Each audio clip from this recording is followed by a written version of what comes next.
Welcome to this class. In this class we would be talking about wildlife destruction and conservation of wildlife. Now this is a topic of biogeography that is a kind of very theoretical topic, but despite the fact there are a lot of questions that are asked from such topics. It is a kind of topic that is similar to deforestation that we have already covered. As we have seen in the class on deforestation, we had a kind of writing style that mattered a lot, and the same writing style I would like to focus on this class as well.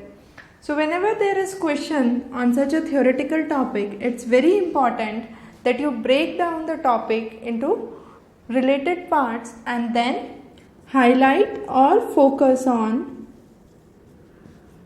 some of the important aspects. So we'll do the same in this class. We'll start with causes of wildlife destruction. We'll talk about conservation techniques, and then we will move on to three basic elements, that's the national park, wildlife sanctuary and biosphere reserves. So these are the three elements that we would be discussing under conservation.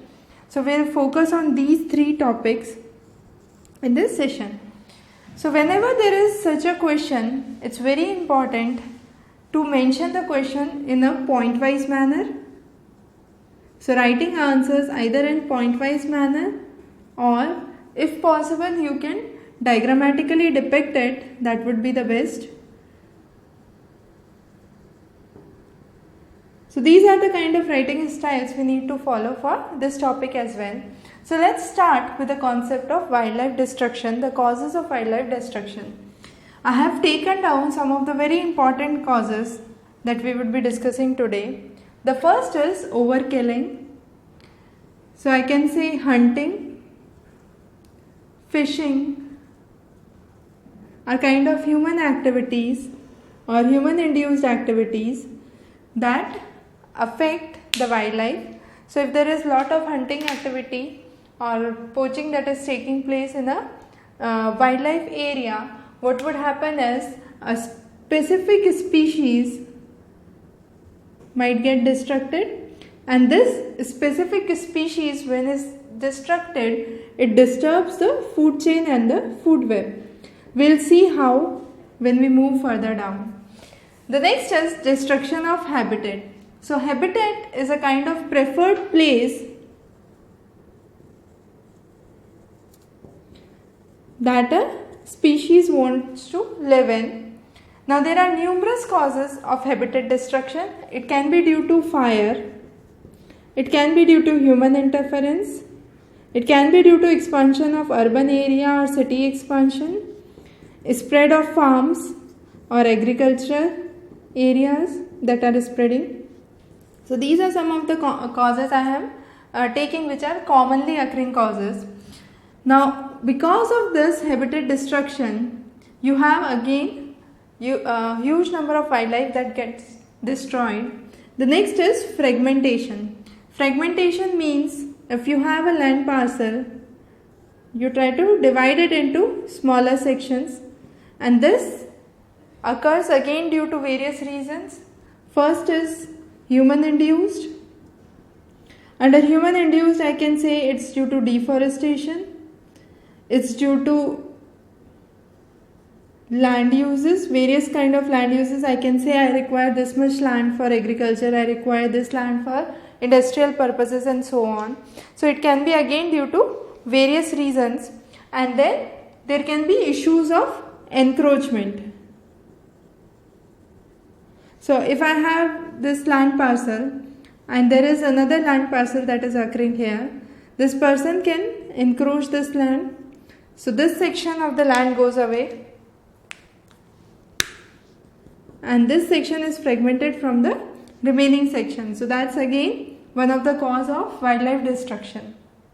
The next, which is not very popularly used or very popularly studied, is the introduced species. When I say introduced species, that means, for example, if there is a kind of weed that is growing in, weed means a crop that is not wanted in a region. if there is a weed that is growing in, and to curb that weed, I have introduced any species.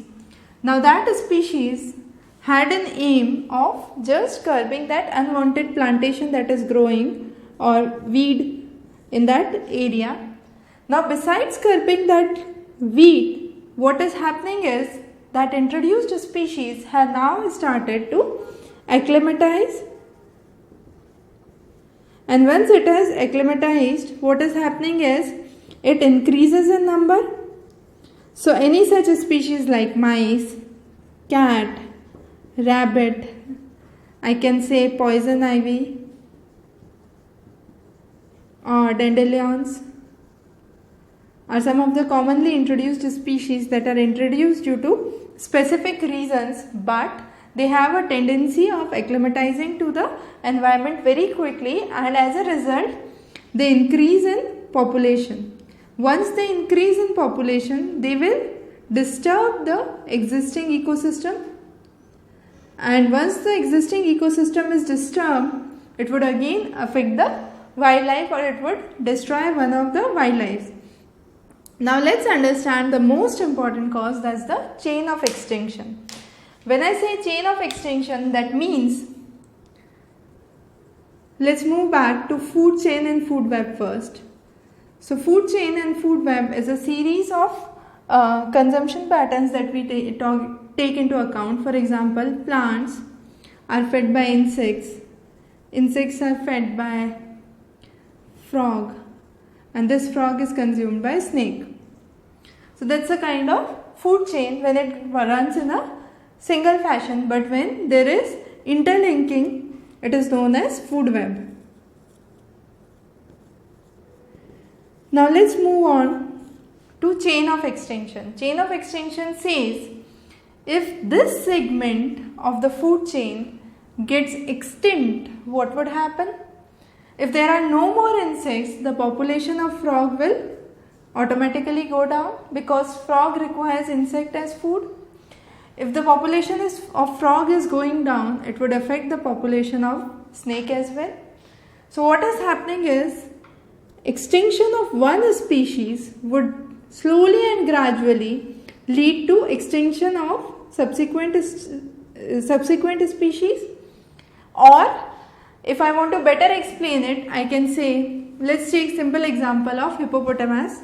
So hippopotamus has a kind of symbiosis with bird that sits on the back of hippopotamus. Now this bird eats the small insects on the top of the body of hippopotamus. What would happen if the hippopotamus population decreases or dies off? This bird who is feeding on hippopotamus would decrease. Now since the number of this bird would decrease, what would happen? The other hippopotamus which are there in the ecosystem would have lesser birds. So since they would have lesser birds, what would happen is diseases in hippopotamus would increase. As a result, again the population of hippopotamus would go down, and this would again lead to decrease in the population of bird. So it kind of becomes a vicious cycle where I say destruction of one species totally disrupts the ecosystem, and you have subsequent loss in other species as well. Now we have understood the causes of destruction, but not only we have understood the causes, we have already also tried to explain here the importance of conservation, because if this vicious cycle goes on, there would be tremendous loss in the ecosystem. So it is very important that we try to conserve the wildlife. And what are the methods to conserve, we would discuss here. So when I say methods of conservation of wildlife, these are some of the basic methods that I will be talking about.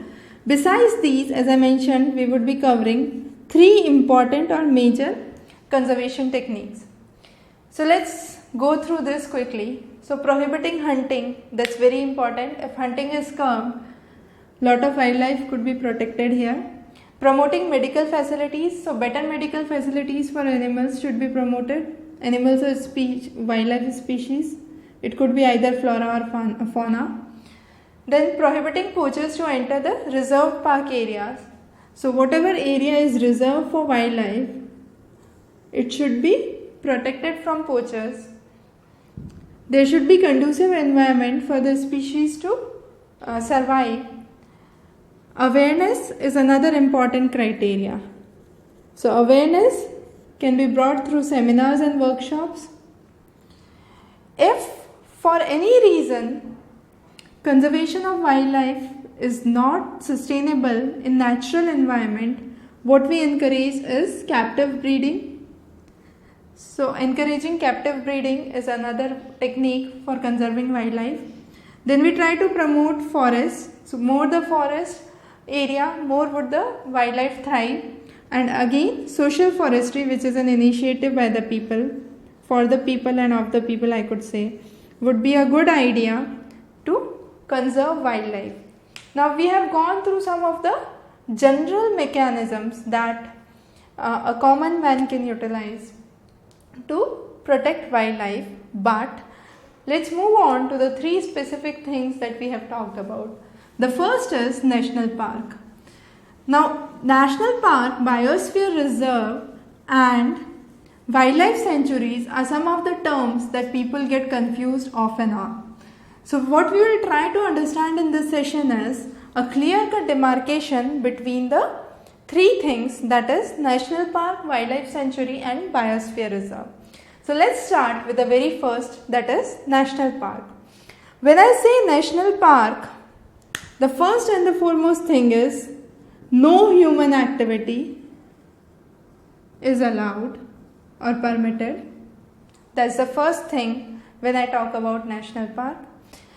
It includes very large area which acts as site for animals.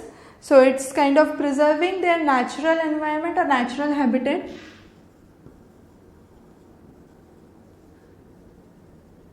So I have a group of animals in their natural habitat. I am trying to preserve that natural habitat. Human activity is not at all allowed in any national park, be it anywhere in the country. Usually national parks are managed by central government. In most of the nations, I could say, it is managed by central government and not the state or forest department. The next, so this is some of the highlights of national park. The next we would be discussing is wildlife sanctuary.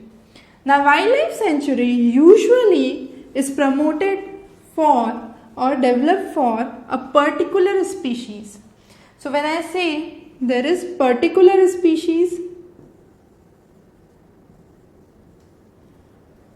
in a wildlife sanctuary, then human interference is allowed but is limited and is not that strict. I could say not strict as national park.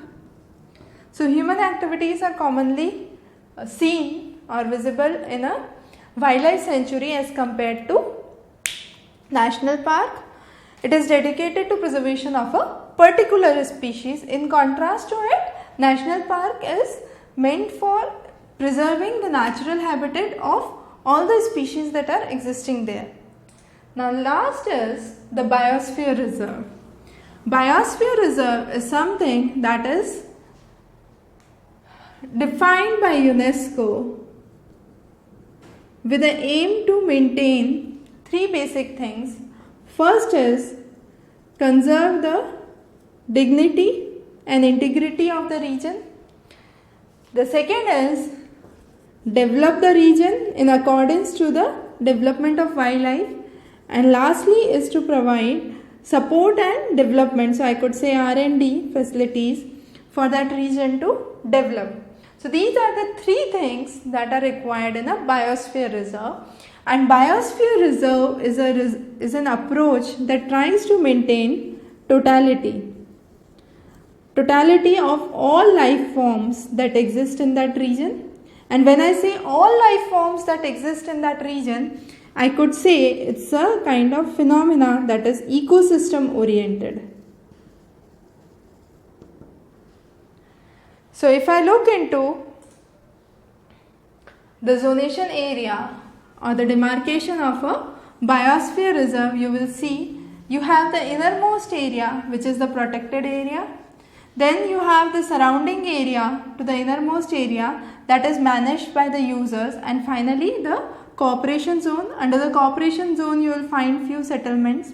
You would have research activities in the managed zone and the cooperation zone. There would be vigilant monitoring in the protected region. So this would be the region of monitoring. Then in the managed region you will have educational activities, and there would be activities which would lead to sustainable use, or which would talk about sustainable use in both the managed use area and the cooperation zone. So these are a kind of region which is divided for a biosphere reserve. In India you have 13 major biosphere reserves, as you can see here. So I have just introduced this in this lecture. We would be covering this separately when we would be moving to Geography of India in the subsequent lectures. So here I have just introduced the names of the major biosphere reserves, or the 13 major biosphere reserves in India.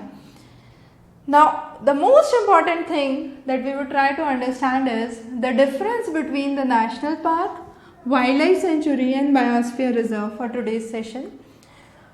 So as I said, R&D activities takes place, research and development, monitoring, education and use of sustainable use of resources is prevalent in biosphere reserves, but not in these two. So biosphere reserve is the only area where research and development is prevalent. When I talk about tourism is allowed in national park and wildlife sanctuary, but it is not at all allowed in biosphere reserve. It is not a region for tourism purposes. You can say it is a region for educational or research activities. The next is, very huge attention is given to gene pool and conservation in case of biosphere reserve, but no such attention is given in case of national park and biosphere reserve. Both in biosphere reserve and national park, except the buffer zone, you do not have any biotic interference, but in case of wildlife sanctuary you have limited biotic interference. So you have limited human activity interference in these regions. Now national parks and biosphere reserves have defined boundaries, but this does not have any defined boundaries. I cannot define that this is the area for the wildlife sanctuary. I can define it for national park, I can define it for biosphere reserves. In fact, it is defined for biosphere reserves and national parks, but it is never defined that the wildlife sanctuary should be restricted to this region in case of wildlife sanctuary. As I mentioned in the starting, it is species oriented. So if I talk about specific species of plants, I can say citrus fruits or citrus species. If I talk about animals, I can say this is a sanctuary for black buck or any other species. Biosphere reserve, as we discussed, maintains totality of life form or ecosystem as a whole, and therefore it is known as ecosystem oriented approach. In contrast to it, national park is the original home of wildlife sanctuary, wildlife species. So you are trying to maintain the natural habitat. Now based on these three, there were initiatives across the nation for specific activities. So one of such was Tiger Reserve Project. Tiger Reserve Project or Project Tiger, with its name, was launched in 1973 with the aim to protect the tigers in India, and there were around 27 tiger reserves that were demarcated. The most common was Jim Corbett National Park in Uttar Pradesh. Then you have Sundarbans in West Bengal. Followed by that you had Bandhavgarh in Madhya Pradesh, and another major one was Periyar in Kerala.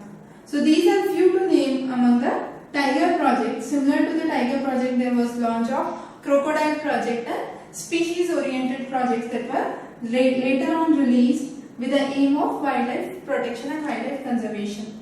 So in this class we have covered the causes of wildlife destruction, the conservation methods and the differences between the three basic terms that usually students get confused with. That's the National Park, Wildlife Sanctuary and Biosphere Reserve. We would be covering the global distribution of plants and animals in the various zones given by Valivo in the next class. You can subscribe to Examrace channel for any further updates. Till then, have a good day.